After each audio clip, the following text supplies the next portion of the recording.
اسی صورت میں اللہ تعالیٰ نے ابراہیم علیہ السلام کا جو نمرود سے بحث ہوئی تھی وہ بھی ذکر کی۔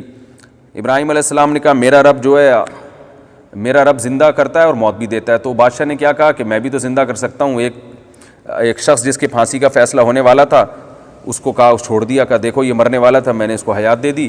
اور ایک آدمی جو بیچارہ بے گناہ تھا اس کو بادشاہ نے قتل کروا دیا، بولا دیکھو میں تو موت دیتا ہوں۔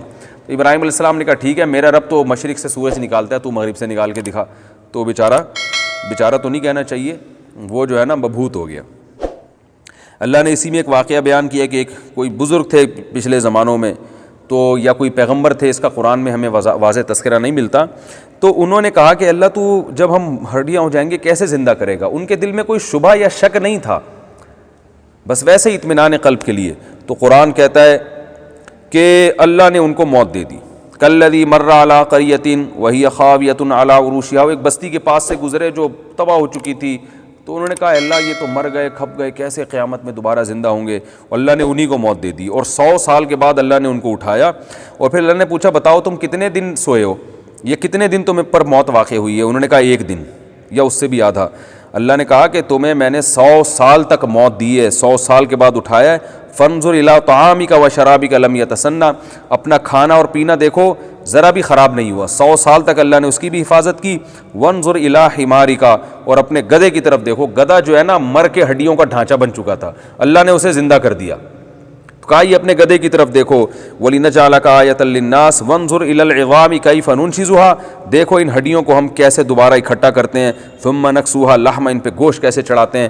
ان بزرگ یا جو پیغمبر تھے یا بزرگ تھے، قرآن میں اس کا تذکرہ نہیں ہے، انہوں نے دیکھا تو وہ ساری بوسیدہ ہڈیاں جمع ہوئی ہیں، اور پورا گدھا دوبارہ گدھا بن کے کھڑا ہو گیا۔ تو اللہ نے فرمایا جو گدھے کو دوبارہ زندہ کر سکتا ہے وہ انسانوں کو کیوں زندہ نہیں کر سکتا؟ اس طرح سے میں زندہ کروں گا۔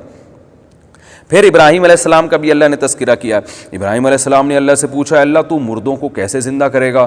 اللہ نے فرمایا ابراہیم کیا تجھے یقین نہیں ہے؟ قال بلا ولکن لیطمئن قلبی، کیوں نہیں ہے اللہ، مجھے تیرے وعدوں پر یقین ہے، بس میں چاہتا ہوں اور اطمینان ہو جائے۔ تو اللہ نے کہا خذ اربعۃ من الطیر، اے ابراہیم آپ 4 پرندوں کو لیں، فصرہن الیک، کسی مخصوص آواز سے ان کو مانوس کریں، پھر ان کو ذبح کر کے ان کے گوشت مکس کر کے 4 پہاڑوں پہ، چاروں کناروں پہ، چاروں طرف ان کے ٹکڑے مکس کر کے ڈال دیں۔ پھر کیا کریں آپ کہ ثم اجعل علی کل جبل منہن جزءا ثم ادعہن، پھر جس آواز سے جس پرندے کو مانوس کیا وہ آواز نکالیں۔ جیسے ابراہیم علیہ السلام آواز نکالتے، چاروں پہاڑوں سے اس خاص پرندے کی بوٹیاں اور پر اڑ کے جڑتے، اور پرندہ وہ چلتا ہوا چلا آ جاتا ابراہیم علیہ السلام کی طرف۔ تو وَاعْلَمْ أَنَّ اللَّهَ عَزِيزٌ حَكِيمٌ، اللہ نے یہ منظر ابراہیم علیہ السلام کو دکھایا اور فرمایا یقین کر لے اللہ زبردست غالب ہے اور حکمت والا ہے۔ غالب کا مطلب جو چاہے کرتا ہے، مردوں کو بھی زندہ کر سکتا ہے، اور حکمت والے کا مطلب ہر ایک کو زندہ کر کے دکھائے گا نہیں وہ، کیونکہ ایسے سب کو اللہ دکھاتے پھر تو غیب پر ایمان تھوڑی رہا، پھر تو سارے کافر مسلمان ہو جائیں۔ تو اللہ اپنی قدرت دکھاتا ہے جس کو چاہتا ہے، اور جو اصل قدرت اللہ نے دکھائی ہے وہ تو تمہیں پانی